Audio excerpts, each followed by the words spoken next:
Kaixo, Estibaliz Apinaniz naiz, Gasteizko Ingeniaritza Eskolan nabil irakasle moduan, fisika aplikatua sailean, eta baita nazioarteko eta ikerkuntzako zuzendari orde bezala nabil Gasteizko Ingeniaritza Eskola honetan.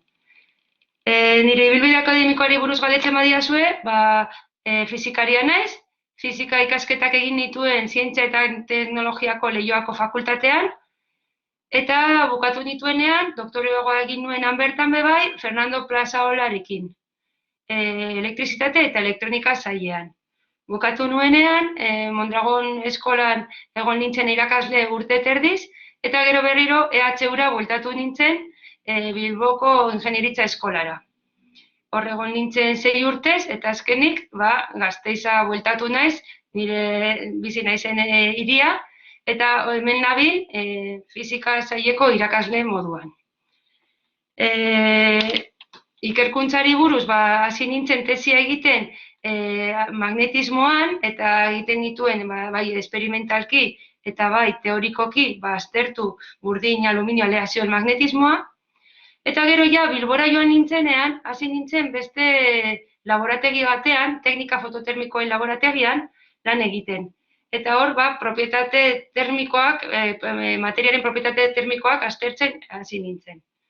Orain berriz Gasteizan, bueltatu naiz pizkatxo bat nire hasierako lanetara, eta naiz eta sail berean jarraitzen dudan, eta teknika fototermiko laborategian lanean nabil, baina nago egiten kalkulo elektronikoak bebai, bai magnetismoa eta baita propietate termikoak aztertzeko materialetan.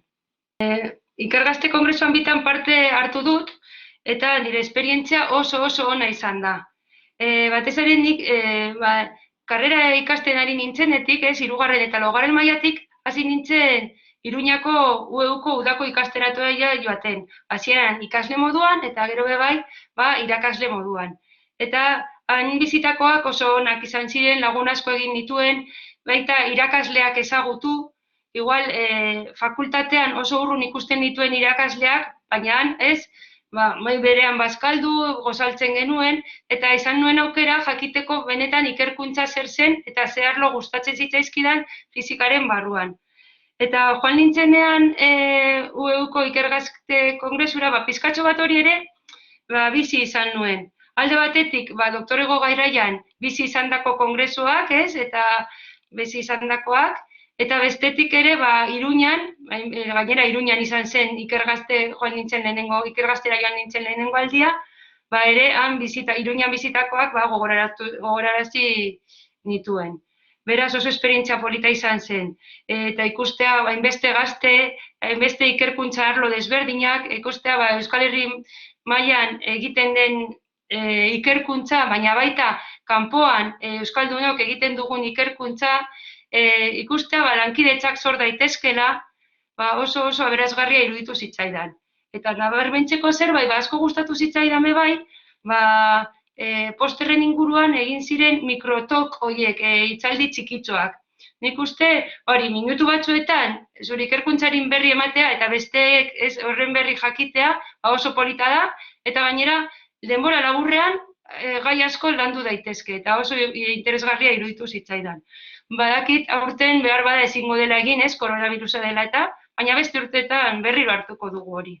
Ikergazteentzat uste dut oso garrantzitsua dela ikergazte bezalako kongresuak, batez ere, batzuetan doktoregoa egitea ez da erreza, eta batzuetan behar duzu laguntza aurrera jarraitu ahal izateko. Horako kongresuetan, ikergazte bezalako kongresuetan, ezagutu ahal dituzu zu bezalako beste ikasleak, doktorego ikasleak, eta beraiek edo zuek kezkak guztien artean konpartitzen, ikusten duzu berdinak direla eta aurrera jarraitu dezakezula. Beste gauza garrantzitsu bat, esandakoa, ikusten duzu inguruan ze ikerkuntza mota dauden egiten, eta behar bada lankidetzak lortu ditzakezu, edo gauza osagarriak eta proiektu bat aurrera eraman, elkarrekin aurrera eraman. Eta Gasteizen izango da urtengoa, eta niri ilusio handia egin zidan. Zen hori, esan dut, karrera hasi nintzenetik, hirugarren mailatik hasi nintzen UEUra joaten.